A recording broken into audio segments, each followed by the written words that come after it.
നാരായണീയം ദശകം 5 വിരാട് പുരുഷോൽപ്പത്തി. വിരാട് രൂപത്തിൻ്റെ ഉൽപ്പത്തിയാണ് ഈ ദശകത്തിൻ്റെ മർമ്മഭാഗം. വ്യക്താവ്യക്തമിതം ന കിഞ്ചിദഭവത് പ്രാകൃതപ്രക്ഷയേ മായായാം ഗുണസാമ്യരുദ്ധ വികൃതൗ ത്വയ്യാഗതായാം ലയം നോ മൃത്യുശ്ച തഥാ അമൃതം ച സമഭൂത് ആന്നോ ന രാത്രേ സ്ഥിതി തത്ര ഏകത്വമശിഷ്യത കില പരാനന്ദപ്രകാശാത്മന. പ്രാകൃതപ്രക്ഷയെ പണ്ട്, അതായത് മഹാപ്രളയത്തിങ്കൽ മായായാം ഗുണസാമ്യരുദ്ധ വികൃതൗ, മായ ഗുണസാമ്യത്താൽ തടുക്കപ്പെട്ട വികാരമുള്ളതായിട്ട്, അതായത് ഗുണസാമ്യം എന്ന് പറയുമ്പോൾ സത്വ രജസ് തമസ്സുകൾ ഒരേ അളവിൽ വരിക എന്നത് സംഭവിച്ചാൽ മായയ്ക്കു പിന്നെ ഒരു ചേഷ്ടയും ഉണ്ടാകില്ല.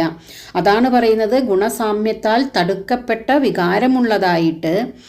ത്വയി ലയം ആഗതായാം, അങ്ങയിൽ ലയത്തെ പ്രാപിച്ചതായി തീർന്നപ്പോൾ. വ്യക്താവ്യക്തമിതം, സ്ഥൂലമായും സൂക്ഷ്മമായും ഉള്ള ഇത്, ഈ പ്രപഞ്ചം, കിഞ്ചിത് ന അഭവത്, ഒട്ടും തന്നെ ഉണ്ടായിരുന്നില്ല.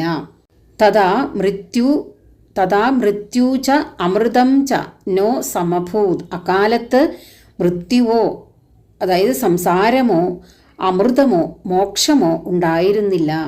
അന്ന സ്ഥിതി ന, പകലിൻ്റെ സ്ഥിതിയില്ല. രാത്രേഹി സ്ഥിതി ന, രാത്രിയുടെ സ്ഥിതിയുമില്ല, അതായത് ദിനരാത്രങ്ങളില്ല.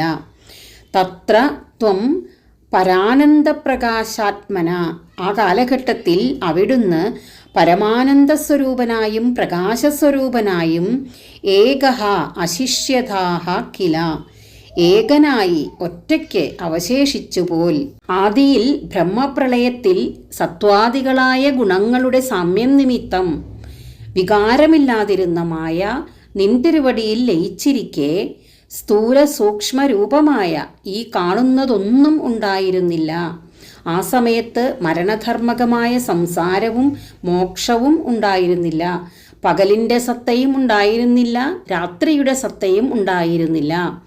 ആ സമയത്ത് അദ്വിതീയനായ നിൻതിരുവടി പരമാനന്ദത്തിൻ്റെയും ജ്ഞാനത്തിൻ്റെയും സ്വരൂപത്തിൽ ശേഷിച്ചിരുന്നുവത്രേ. വ്യക്താവ്യക്തമിതം ന കിഞ്ചിദഭവത് പ്രാകൃതപ്രക്ഷയേ മായായാം ഗുണസാമ്യരുദ്ധ വികൃതൗ ത്വയ്യാഗതായാം ലയം നോ മൃത്യുശ്ച തദാമൃതം ച സമഭൂത് അന്നോ ന രാത്രേ സ്ഥിതി തത്രൈകസ്ത്വമശിഷ്യതാ കില പരാനന്ദപ്രകാശാത്മന.